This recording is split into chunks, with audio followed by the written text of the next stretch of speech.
Hey, good afternoon and welcome to the Cruise Amigos, live from the Nieuw Statendam and from Crookston, Minnesota. Of course, over there, whoops, can't let the finger go too far. That's Amigo John. He's the one that's up in Crookston, Minnesota at minus 20 degrees. And John is wearing his fur-lined fig leaf.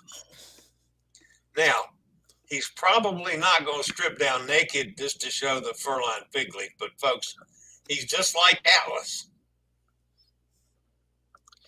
Fur-lined fig leaf because it's 20 below.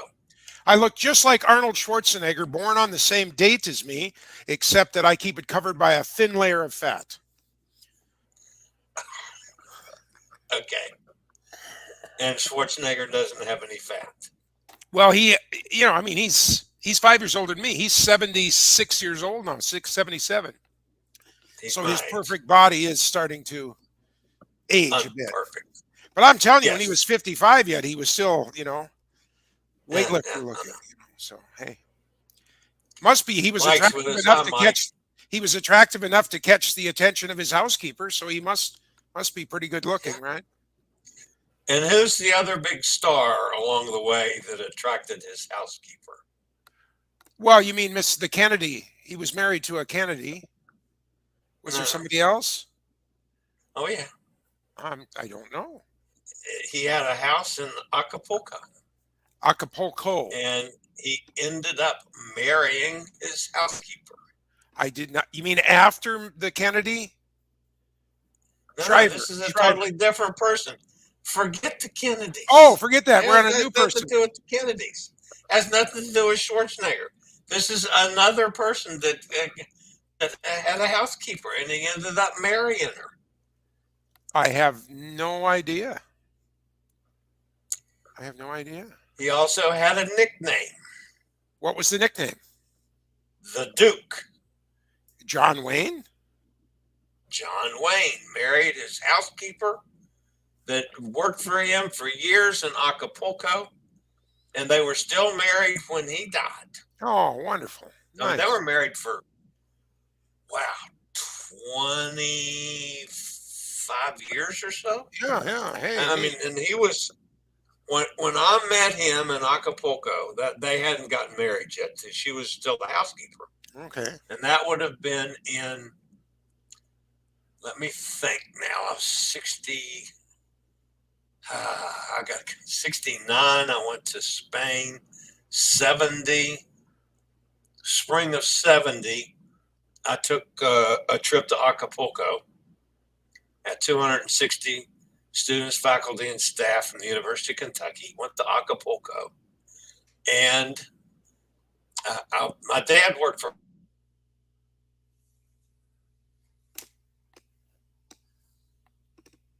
He's gone. Chillie is frozen.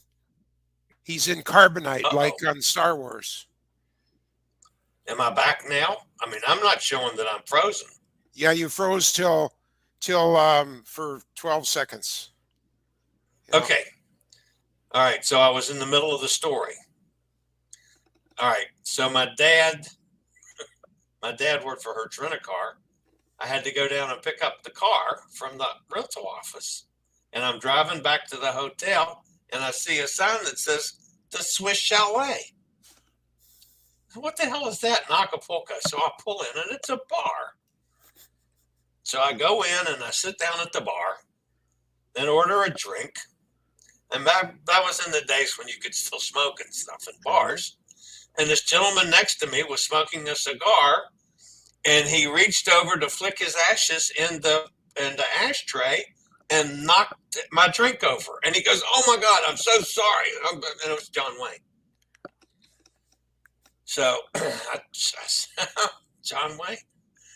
I said, "I happen to know your next door neighbor." He said, "Who's that?" I said, "Dick Clark." "How do you know Dick Clark?" Well, the guy that I co-hosted a TV show with used to be the house band for Dick Clark. The all right and the right guys. I have marriage news for you. John Wayne was first married in 1933 to 1945 to Josephine. then 46 to 54 to Esperanza Bauer, and then 54 until his death to Pilar Paulette.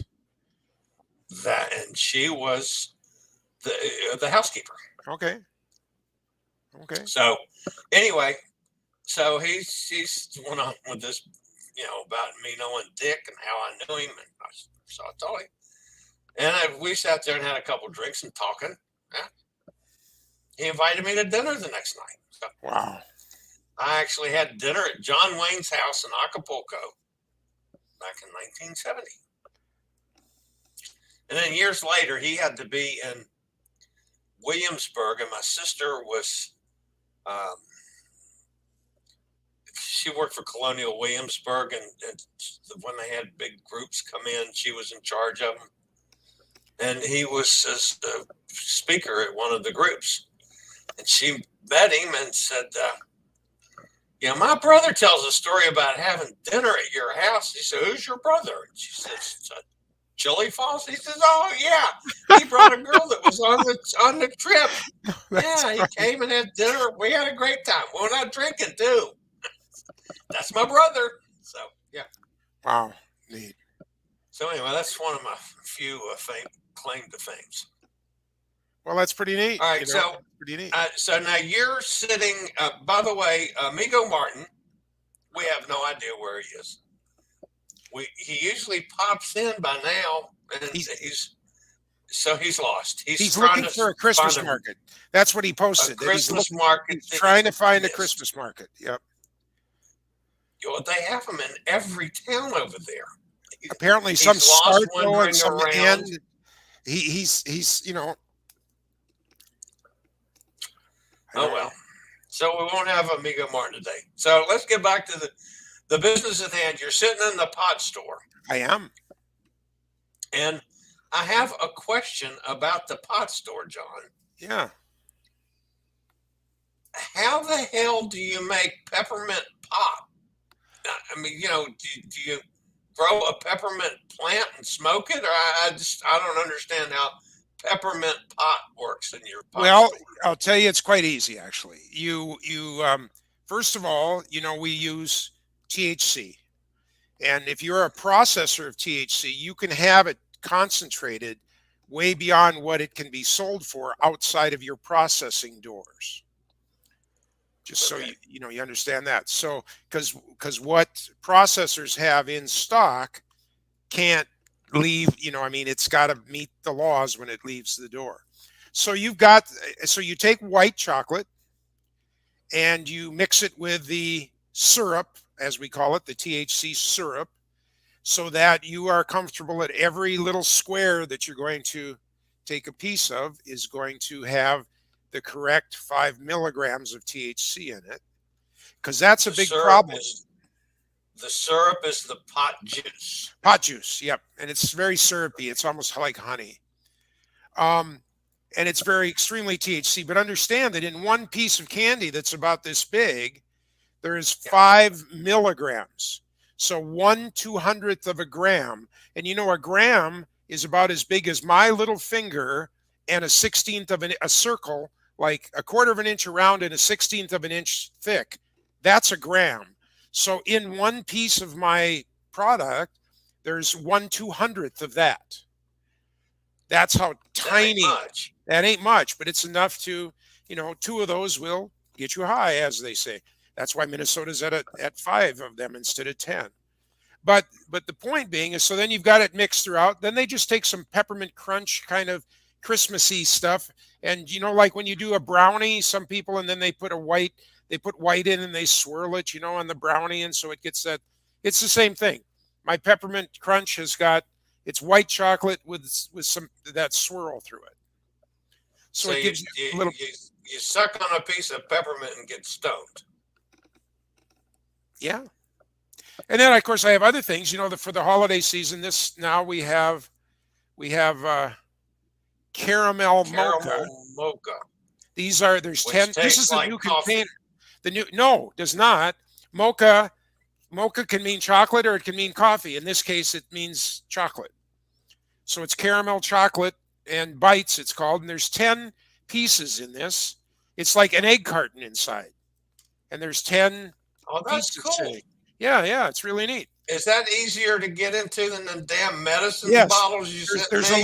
there's a little lever on each side here, and then the lever in the front. So it takes two hands. If you're a one-handed wallpaper hanger, you're in serious trouble.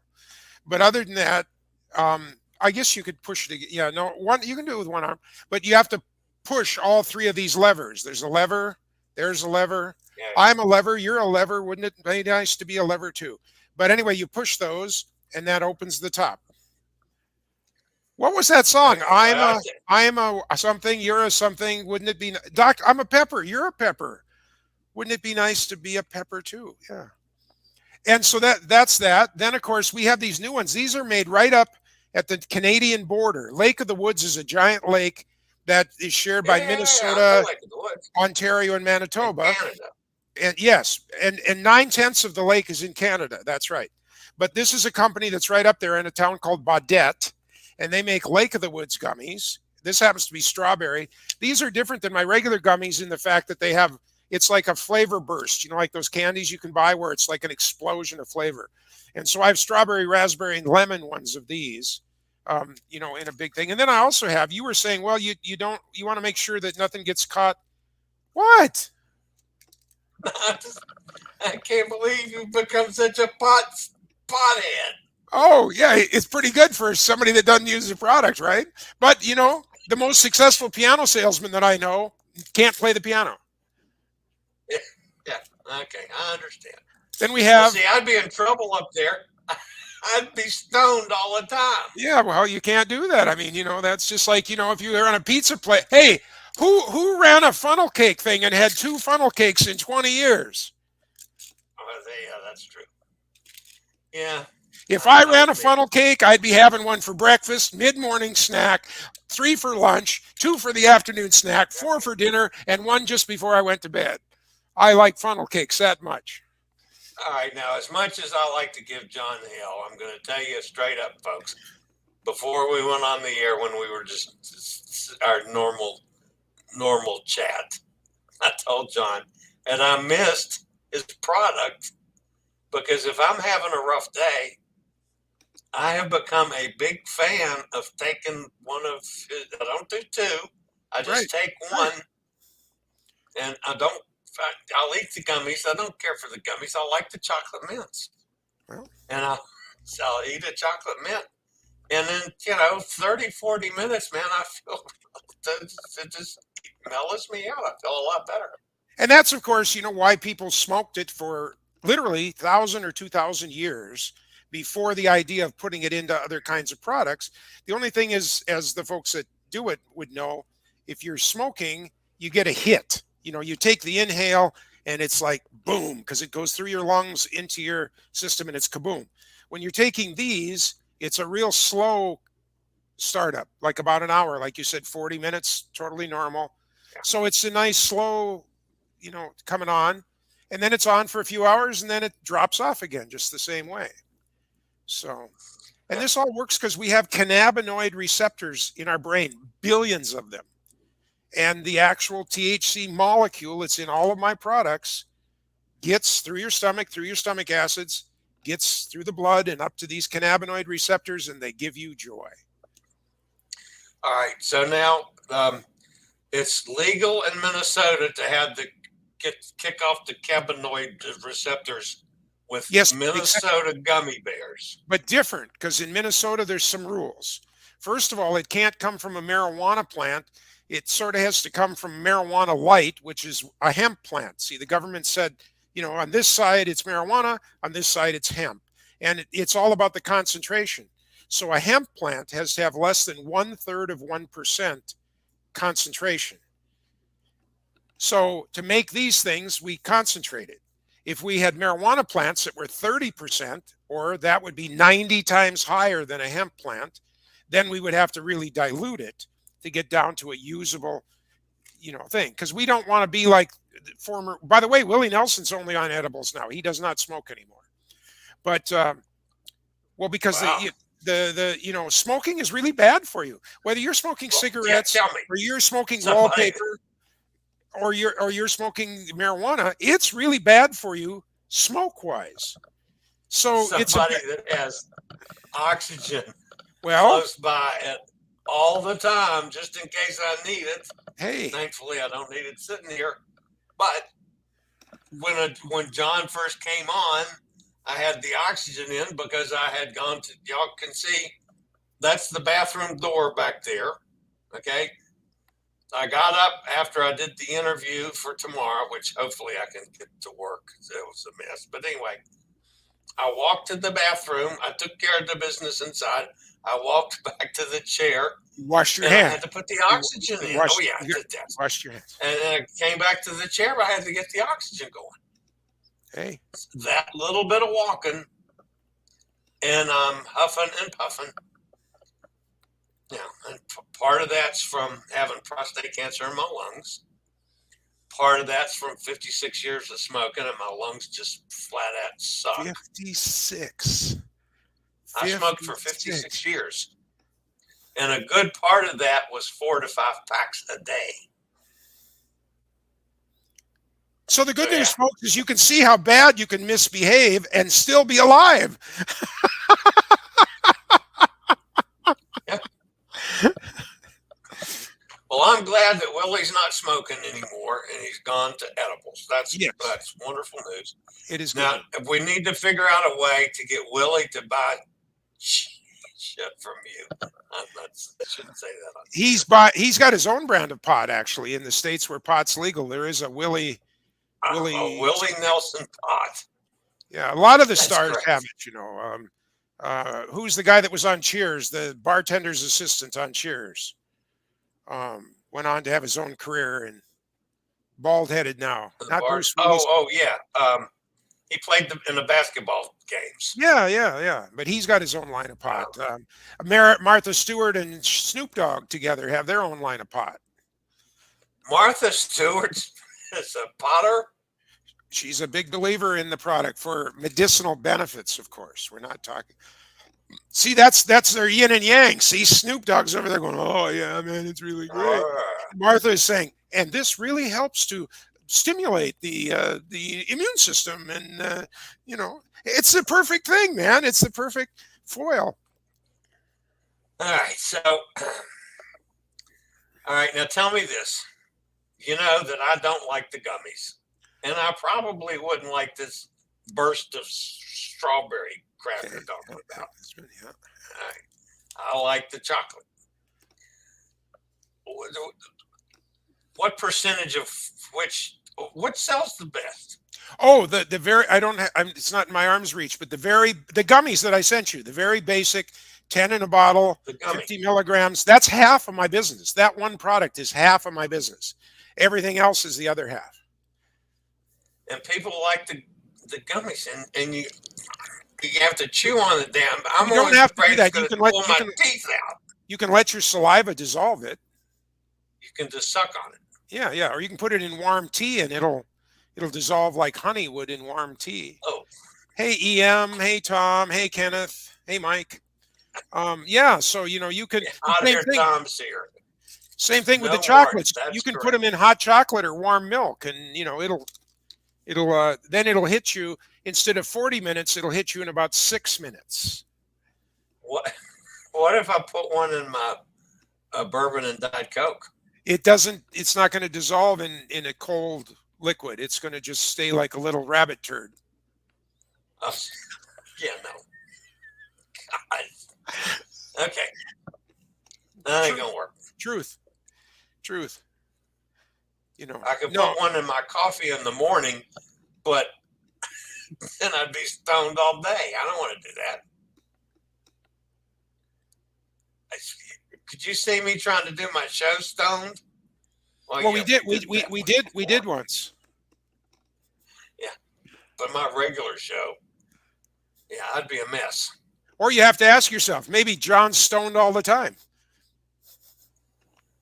Well, that's true too. Of course, John grows pot, and now he sells pot.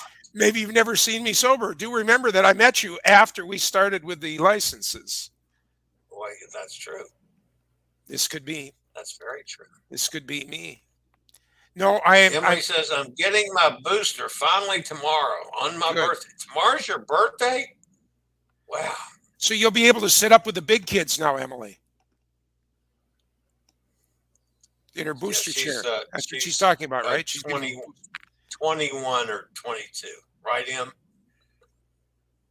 Oh, no, she's got to be a little older than that, I think. Emily, how old are you? Yeah, just a little bit.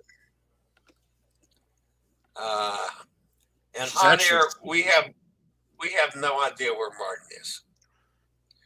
I sent him the link. We think he's looking for another Christmas market to spend his money. And we should spend just a moment, because we might have different listeners here. We should just mention a moment about Jack, because I know people saw him in our chat room all the time. Yeah, Jack passed away the other day. I have not gotten any information yet on any services or what they're going to do. None of the details. Jack and I had shared a lot of private time together because our health issues paralleled unbelievably close. He went through prostate cancer. He had lung issues. He was on oxygen. We were on catheters at the same time. I don't know if he ever got off the catheter like I did. You're kind of a miracle that way. You're kind of... Yeah. Oh, they said that would never happen. And I said, well, it's going to happen. And I believe, I will always believe that it was because you were on our hemp juice. I think that gave the parts of your body whatever they needed to fix themselves enough that you are walking around free. Well, I'm not going to dispute that. But I've been over a year now without the catheter, and boy, do you have to go to the bathroom so bad. The plumbing works fine. Oh, that is so cool, Chillie. I even now have to take because of the $11,000 a month crap I'm on. I have to take typical fluid pills. So, Tom, I know you're joking with your statement about private time, Chillie and Jack, but do remember that Jack was in Houston, Texas, and Chillie was somewhere up on the East Coast with the original pioneers or something. So yeah. Original pioneers like Tom. Funny statement. He's in Virginia too. Oh, see, so yeah. So anyway, Jack and I we chatted back and forth a lot, and when I was down there in April, at the end of April, I had lunch with Jack, and Jack had put me in touch with Michael Philippus, who I've interviewed several times, the guy that goes crazy places on biking. And Mike and his wife came over and had lunch with Jack and I, and Jack made it through the first course and had to leave because his breathing was so bad. And that was back in April. And he still managed to go on 2 cruises. So he used Scoot Around. He had the scooter so he could get around. He also got an oxygen concentrator from them so he'd have oxygen in his cabin. So, but his ship sailed for the last time the day before yesterday. So anyway. Yeah. And he will, of course, once he gets over the excitement of being in heaven and all of the wonderful things that our eternity has to offer, I believe that he'll be checking in on our show regularly. So, yep. Who knows? We might have a message from him one day. Yeah. Hey. Yeah. Emily said she's sorry to hear that. Condolences, family. Yeah. And he had a couple sisters and a brother. I mean, there's a reasonable, siblings contingency amount of siblings that were going into Conroe, Texas. A contingency of siblings, isn't that right? Isn't that what you call a group of siblings? A contingency of siblings. No? Okay, that sounds good to me. Do you know what you call a group of flamingos? Says, okay. Mice. I don't know. Flamingos are, I think, a flock. Flamboyance. A flamboyance of flamingos? You're making that up. I am not. Look it up. You're smoking too much of that damn pot, John. Somebody look it up. What do you call a group of flamingos? A flamboyance of flamingos? I'm 74 years old. I've never heard that before. Well, you know, Tom, you're somebody that knows everything. Have you ever heard of a flamboyance of flamingos? I'm telling you the gospel truth. Hot Air says, I guess you can't get a hysterectomy. Well, I hope not. And side benefits, Cindy is not going to potty as often. Oh, okay. I see where you were going with that one. I guess the bladder can stretch a bit more room in there. Well, actually, what they told me was that it just would not work after the damage done from the catheter. Now, a male catheter and a female catheter are a little bit different. Flamboyance of flamingos. I'll be there. I never heard that. Sounds like a drag show. It kind of does, doesn't it? Yeah. So then what is penguin? Pride. A pride of penguins? No. It's a pride of lions. Oh, they got a whole bunch of names. Penguins do? Well, let me maybe I spelled it wrong. How did we get on this? A group of, we were talking about. We were talking about Jack and got the flamingos. Yeah. What do you call a group of penguins? Okay. I don't know. I'm not getting an answer back. Somebody needs to look it up where they have two hands here. Yeah, no. There's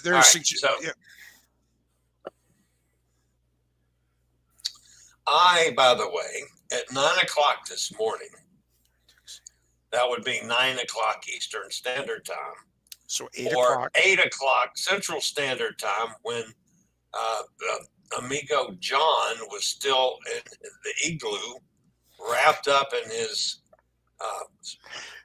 beaver skins, trying to stay warm when it's 20 below zero.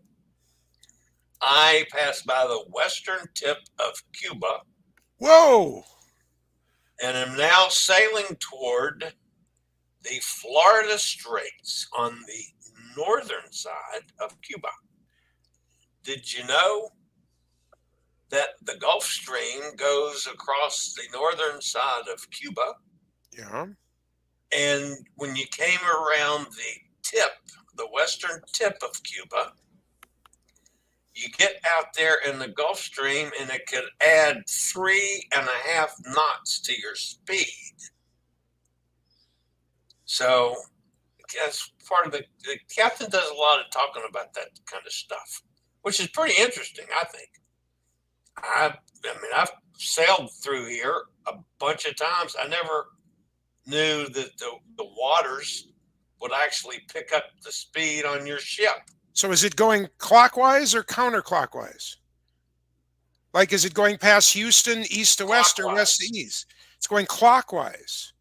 Okay, so then it's swirling around west to east, and then it goes around the tip of Florida and comes up the East Coast and past Newfoundland and all that, and over to Norway, wherever the Gulf Stream goes. So the Norwegians are rotating clockwise. I don't know what the Norwegians are doing. Maybe that's between a Norwegian and a Swede. One of them rotates clockwise and one of them rotates counterclockwise. All right, I do have something else that I can't talk about today. That you can't talk about? Yeah, I can't officially talk about it. Okay, so what can we not talk about then? However, it may involve a Norwegian ship. Okay. A matter of fact, it's a Is this an epic message? Is this an epic message? No, It's not an epic message. Okay.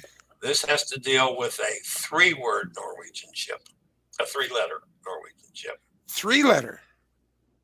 And it may have something to do Is this with about happiness? Could this be a happy ship then? It could be. It might be about the Norwegian joy. Well, joy, happiness. Yes. Oh, it went over my head totally. Yes. So it may have something to do with that, but I can't talk about it. Now, if it did, would you be included in this something? Oh, I might. Okay. So the clues are big ship, chili, happiness. Those would be the 3. Those are the 3 clues. Mm-hmm. All right. Hush, hush. Yes. Oh, there's a hush, hush cruise. Everybody wears headphones and you can't talk. It might have to do with hosting too, as well. Wow. So would it be in this year? Would it be in 2022? Don't know. Would it be in 2020? Would it be May Day? If it may be a day, yes, yeah. Are you talking about the Russian Revolution, Independence Day? When you go around, you got the pole, and you go around with the ribbons and grabbing circles and dancing and Happy May Day or whatever they always said as kids. That's also Russian Independence Day, and it's International Workers' Day. It's a holiday in Berlin. They get it off. May the 1st. It's a big for all the unions, trade unions, workers, worldwide. I've never looked at it that way. Well, this is why you listen to our show. You see, yeah. Now you know something new. Yeah, because I found out about pot, and now I find out about Russian whatever has to do with Russia.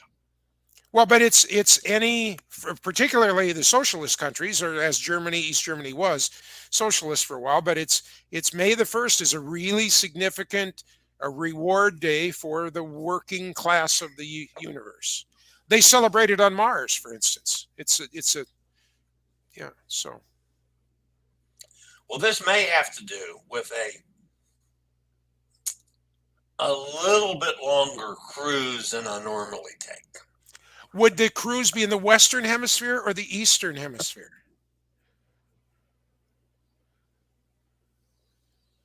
Western. Oh, would it be in the Northern Hemisphere or the Southern Hemisphere? Or remember, Ecuador. Yes. Ecuador is with the equator, so Northern or Southern? Northern-ish. Okay, northern-ish. Okay. Will there be a buffet? It might get pretty close to Ecuador. Wow. Actually. But I can't say anything about it yet. Yeah, don't spill the beans. We don't want anyone to know. It's completely top secret. Yes. Completely top secret. So, as a result, I can't put it on my calendar yet because I know people actually go to my calendar and look at it. So I can't put it up yet. But soon. Do you have a calendar girl?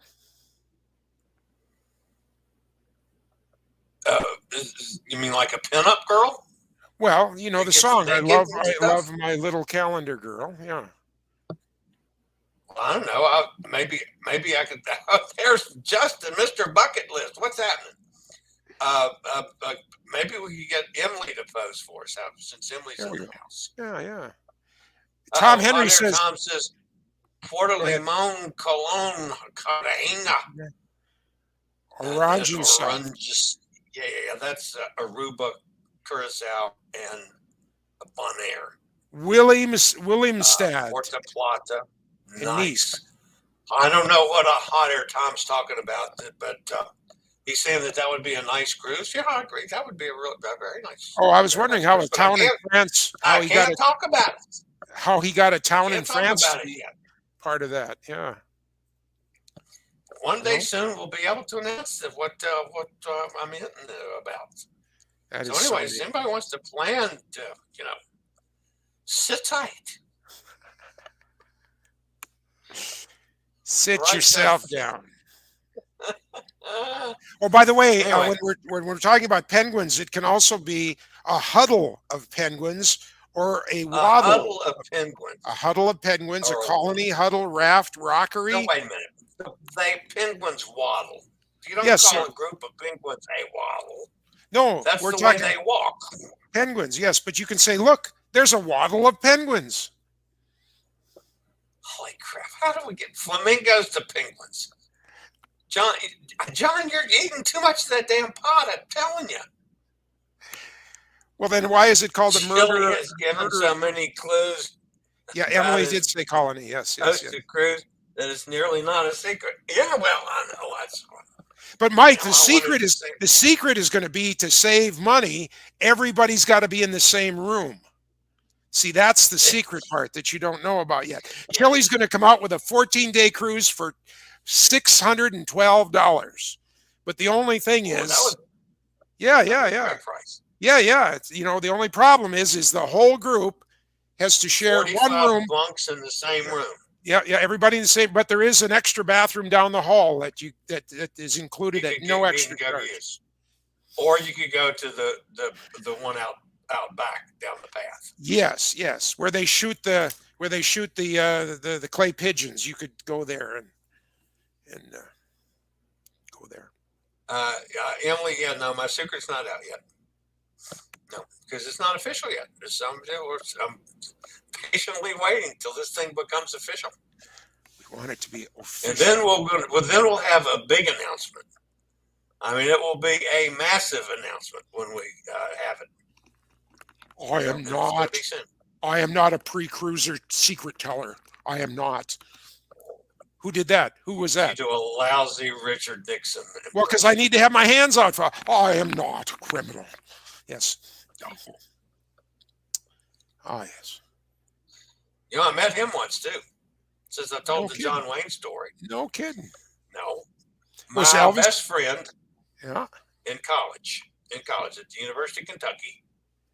My best friend dated Wendell Ford's daughter. Wendell Ford at the time was lieutenant governor. And he was a Democrat who later became the governor. And then after that became the United States Senator. And he was senator from Kentucky for years, not 25, 30 years. So Bill was dating Shirley. That was Wendell's daughter. And they invited me to go to the Derby with them. Now, I had gone down to the lieutenant governor's mansion a bunch of times for dinners and things and parties. And, so I knew. I call him governor, even though he's lieutenant governor in those days. To complicate things, when Wendell was lieutenant governor, the governor of the state was a Republican. His name was Louis Nunn. And so I get invited to go with them to the Derby. So we were actually picked up in a state trooper-driven limousine at Bill's fraternity house. And the girl I was dating at the time, and Bill and Shirley, and we take this limo from Lexington to Louisville, takes us into to Churchill Downs, and we go in through the place we're going to the lieutenant governor's box, which of course was right next to the governor's box. And the lieutenant governor's box had 6 seats, but 3 and 3. So you had 3 across, and then behind them 3 seats. So we got there, and of course, Wendell and Jean, stood up. We're shaking hands and kissing and all this stuff you do. Before COVID. And Wendell comes over and puts his arm around me, and he says, "Chillie, I got to ask a favor for you." And I said, "Okay, what's that?" He says, "Well," I won't use the language that he used because he was whispering in my ear, but he made reference to the Republican person that was the governor, and said his guest today is going to be the president. And that was old Mr. Nixon. Wow. Cool. So he says, here's the problem. He says, "I'm going to separate you and Nancy. I'll have her sitting behind you. I want you sitting next to me, because I don't want to be sitting next to the Republican person. And you can sit there, but I want to be in camera range. I said, okay, Governor, I'll sit here. Now, back in those days, I did a lot of gambling. And it just happened that I hit the first 4 races. Oh, wow. Between the 4th and the 5th race. The Derby wasn't until like 11 or something. Right. Here come the Secret Service guys and all the crap.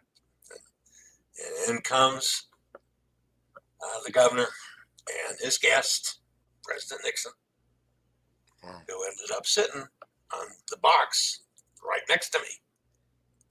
So, of course, there's political stuff back and forth across, and I'm just sitting there, in between the Lieutenant Governor of Kentucky, the President of the United States, and on the other side of him, the Governor of Kentucky. Like I know what the hell I'm doing, right? So Wendell leans over to the President. He says, this young man has hit 4 races in a row. And Nixon goes, really? I can't ever pick a damn winner. What are you doing, son? So I pull out my racing form, and I'm sitting there, and I'm saying, okay, this horse, and like this horse, and this one I look at. And goes, okay, well, just tell me what horse to bet, son. Would you do that? Sure, Mr. President. You do it really well. Told me. So I ended up having 11 winners that day out of 12 races.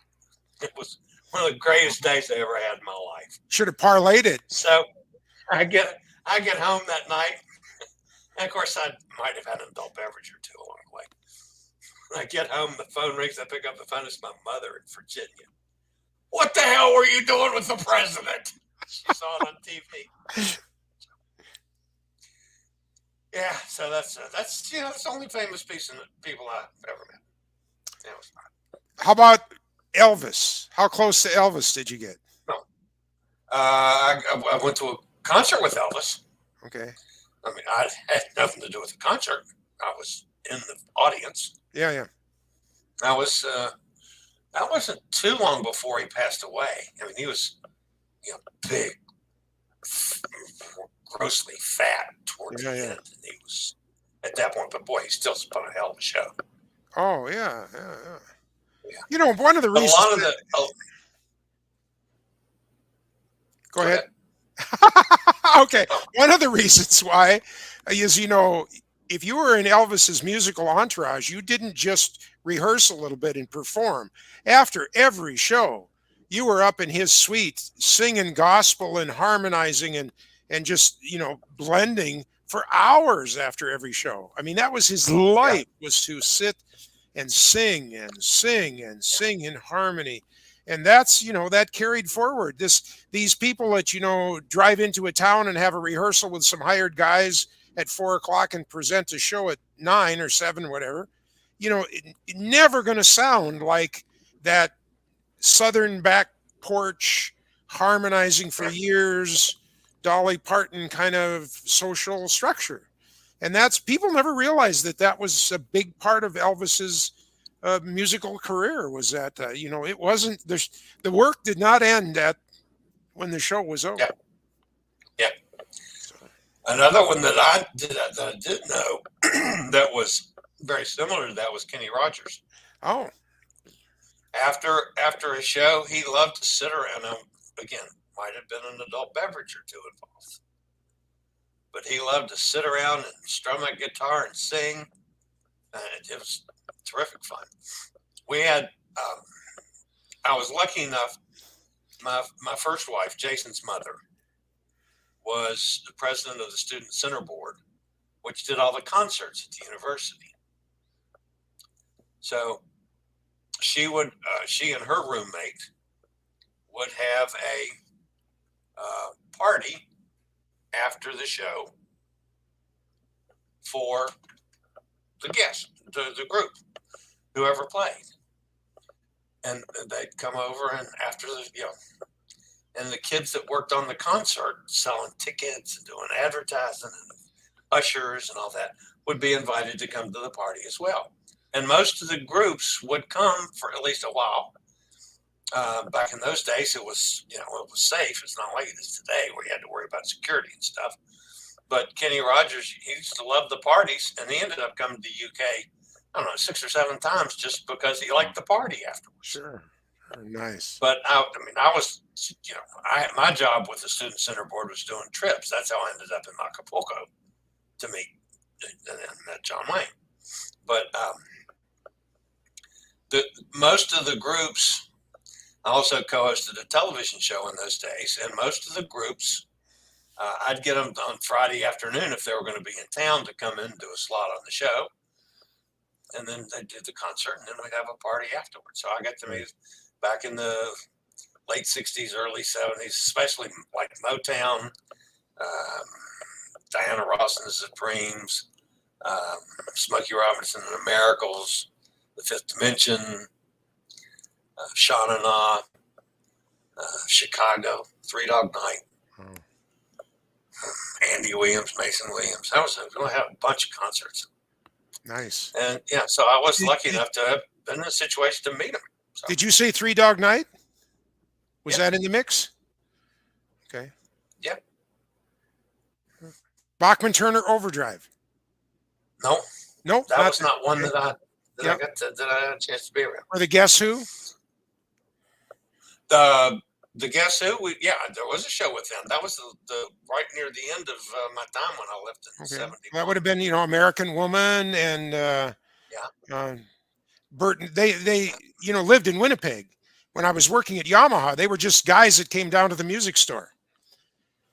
It was quite interesting because they were in town and they did a lot of all the group, Bachman Turner Overdrive came out of the Guess Who, but all of those guys did a lot of charitable, civic, community stuff. I mean, they were just, at the time, they were just walkabout guys, and it was amazing. It was just amazing. Yeah, needless to say, that was a very interesting portion of my life. And then I got married and went to Logan, West Virginia, and that was things kind of went downhill after that. But anyway. Yeah. We are approaching 50 minutes, and I have to open the store at 1, and there's already been people coming to the door. So I got to. Well, we can't turn away the pot customers. Well, I got to be open at 1 and ready. So you have to have the money to buy more fur-lined fig leaves. Absolutely, so you can keep a part of your anatomy warm at 20 below zero. Actually, thinking of selling them in the store, but there would be a little extra pocket in front where you could have your stash. A fur-lined fig leaf with a pocket for the pot. So it'd be cash, stash, and mash, you see? So, yeah. I don't think Hot Air Tom will jump all over that one, so we definitely don't want to go there. So what's coming up for you? You're on the ship now. When do you get off? What's the route here? What's happening? I get off Saturday in Fort Lauderdale. Alrighty. I take the Uber over to my hotel and get in my car. Yep. And make the long journey from Fort Lauderdale to Miami. Which is, when you say long, is it an hour? What is that, an hour? Oh, hell no. 20 minutes. Oh, 20 minutes. Okay. Okay. All right. On the weekend, it can't take too long. Okay. So you're going to Miami. Yep. Yeah. And then? I'm getting in and checking into a fancy-ass hotel down there. Okay. And Sunday morning, I go over to get on the MSC Seascape for the inaugural cruise. All right, man. So I'll be on the Seascape for the next week. Wow. I just hope that their signal has been as good as this one's been. This is like 3 hours now that I have been on the air from my room because I wanted to stay plugged in because I didn't think that live streaming the battery in my computer would last 3 hours. Right. And I couldn't find a place that didn't have something planned where there was a plug-in that I could sit and do the show. Like, I've been to do an hour show. Yep. But I didn't think I could do 3 hours, which, in between I did the interview for tomorrow morning. So. Awesome. All right. Well, we're going to be watching your shows. You have a wonderful time. save a little money for some of my products when you get home. But then, so after Miami, then you're driving back home. Driving back to Virginia, and then I'm staying at home until the 26th of January, and I fly to New Orleans and get on the Vloggers cruise on the 29th. Awesome. Staying in New Orleans for 3 nights, thanks to Hot Air Tom. Oh, nice.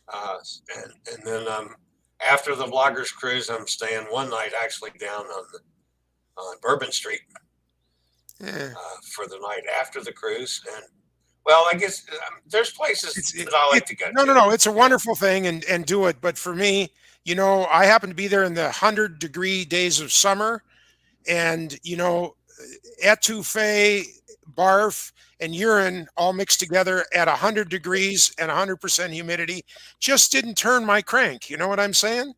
So, well, see, before I do the etouffee, I'll have some pot. And, let's not go there. But you're going to be there in the winter. I mean, that's a cool time, and it'll be wonderful. Well, but I just happened to be there when, you know, I mean, it was just in the middle hot, of summer, steamy, muddy, and you know, with all them people partying, there's always a few that, you know, don't party well, and so yeah, no, it's a wonderful. I have to go. You gotta go. Every time I've been to New Orleans, I always go to Pat O'Brien's for an overpriced drink, just because I like to say I'm at Pat O'Brien's. No other reason. There are places that I will go while I'm in New Orleans to eat special things. All right. All right. Well, I got to say goodbye, Chillie. Always a pleasure. That was terrific. And all of you folks out there, thanks for letting us just sit here and run our mouths for an hour. And next week we'll do it from another ship. I don't know. Hopefully next week I won't be in my bedroom.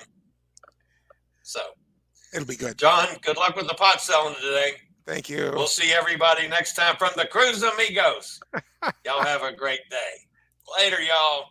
Bye.